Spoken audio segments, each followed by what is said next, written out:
महाकारुणिक तथागत गौतम बुद्ध जी के चरणों में कोटि कोटि नमन करती हूँ और भारत की नारियों को सम्मान स्वाभिमान की जिंदगी देने वाले और भारत में समानता स्थापित करने वाले महामानव बोधिसत्व बाबा साहब डॉक्टर भीमराव अंबेडकर जी के चरणों में कोटि कोटि नमन करती हूँ और आप सभी को मेरा गर्व से नमो बुद्धाय जय भीम। साथियों, आज मैं बात करने आई हूँ कि सोच और श्रद्धा में क्या अंतर है।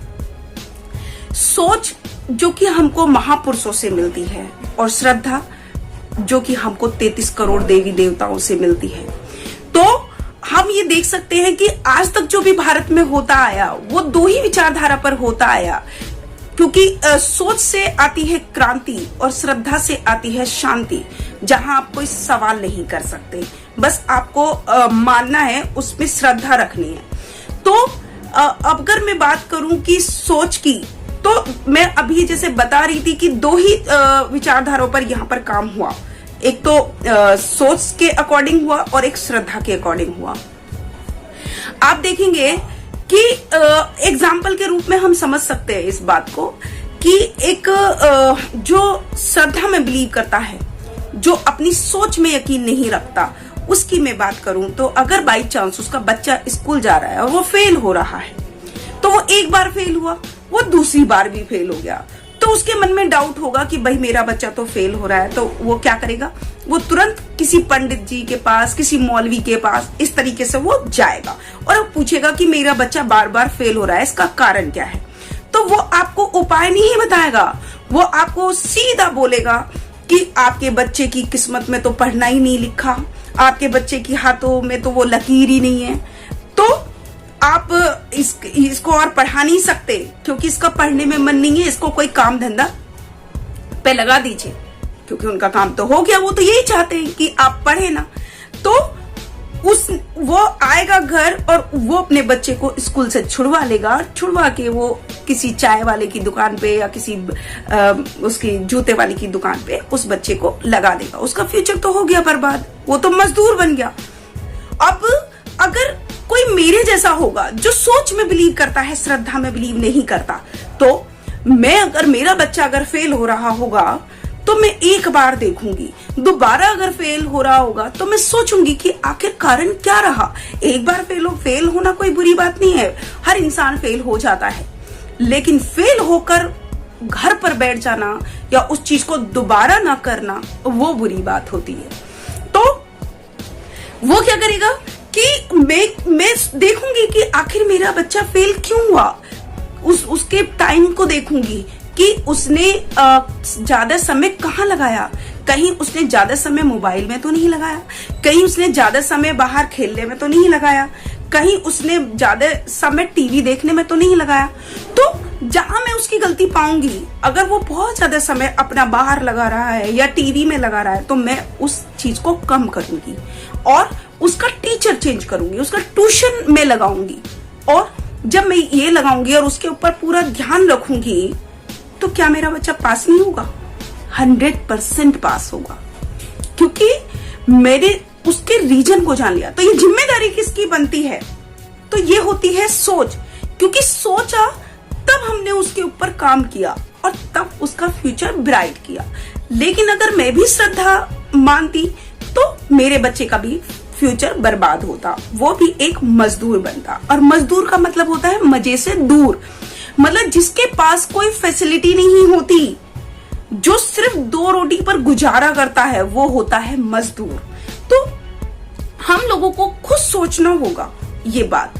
तो अगर आप चाहते हैं कि आप विकास करें, आपका घर विकास करे, आपका समाज तरक्की करे, वो प्रगति करे, तो आपको विचारधारा को चेंज करना होगा, आपको अपने दिमाग विवेक का इस्तेमाल करना होगा। अगर आप ये चीजें नहीं करते हैं तो फिर तो जैसा चल रहा है वैसा ही चलता रहेगा। आज देख लीजिए कि पढ़े लिखे भी जो अपने आप को कहते हैं कि वो पढ़े लिखे, लेकिन वो क्या दिमाग से काम नहीं ले रहे, अंधविश्वास कर रहे हैं, अंधविश्वास में, पाखंडवाद में। तो अगर आप पढ़ोगे नहीं तो क्या आपको कोई चीज हासिल हो जाएगी? क्या आप 36 देवी देवताओं की पूजा कीजिए और आप पढ़िए मत, तो कोई भी देवी देवता आपको पास नहीं करा सकता। अगर आप मेहनत नहीं करेंगे तो आप आगे नहीं बढ़ सकते, क्योंकि आप देखते हैं कि हमको सफलता तभी मिलती है जब हम संघर्ष करते हैं, और जितना बड़ा संघर्ष होगा उतनी ही बड़ी सफलता होगी। ये हमारे हाथ में है। किसी की कोई किस्मत नहीं होती। अरे जिनके हाथ नहीं होते, क्या उनकी कोई किस्मत नहीं होती? उनके हाथ तो नहीं है, उनके हाथों में तो लकीर नहीं है, तो क्या हम ये मान लेना चाहिए कि उनकी किस्मत नहीं होती? तो हमको अपनी बुद्धि, अपने विवेक से काम लेना होगा, क्योंकि तथागत बुद्ध ने भी यही कहा कि अपना दीपक स्वयं बनो। आपको अपना दीपक स्वयं बनना पड़ेगा, आपको किसी के ऊपर डिपेंड नहीं रहना। लेकिन अब मैं फिर से घूम फिर के, क्योंकि मेरी एक ही बात है कि जिस घर की महिलाएं आगे रहेंगी, जिन महिलाओं के संस्कार अच्छे होंगे, उनके बच्चे भी डेफिनेटली अच्छे ही होंगे।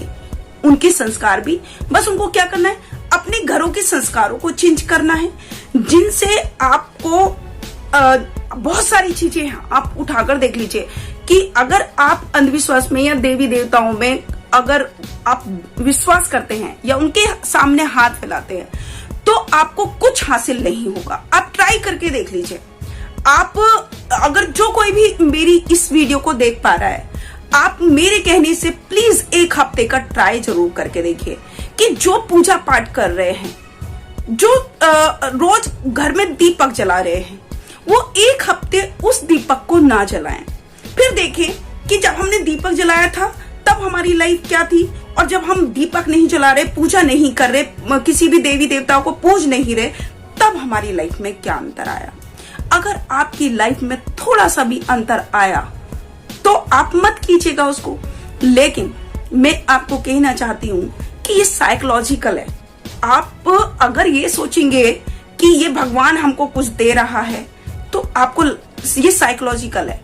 लेकिन उसके बावजूद भी आप जब तक मेहनत नहीं करेंगे, आपको किसी भी हालत में मिल ही नहीं सकता, कोई देवी देवता आपको दे ही नहीं सकता। आपको मेहनत करनी होगी, मेहनत के बलबूते पर आगे बढ़ना होगा, क्योंकि आपकी आंखें ही आपको रोशनी देंगी, आपकी आंखें ही आपका रास्ता दिखाएंगी। कोई दूसरा आपको रास्ता दिखाने नहीं आएगा। तो बाबा साहब हमको रास्ता दिखाकर गए, उस रास्ते पर चलना हमारा काम है। और बाबा साहब की मान लीजिए, जिस दिन आपने बाबा साहब के विचारों को मान लिया ना, आप इतना तरक्की करेंगे, इतना तरक्की करेंगे कि आप खुद को भी नहीं वो पहचान पाएंगे कि क्या मैं वही इंसान हूं जो आज से 10 साल पहले था, जब मैं 33 करोड़ देवी देवताओं में बिलीव कर रहा था, और आज मैं किसी में बिलीव नहीं कर रहा। मेरे मन में कितनी सेटिस्फेक्शन है, मैं कितना आगे बढ़ रहा हूं। तो आप खुद कंपैरिजन कर लीजिए कि आपको कौन सी चीज कहां से मिलती है।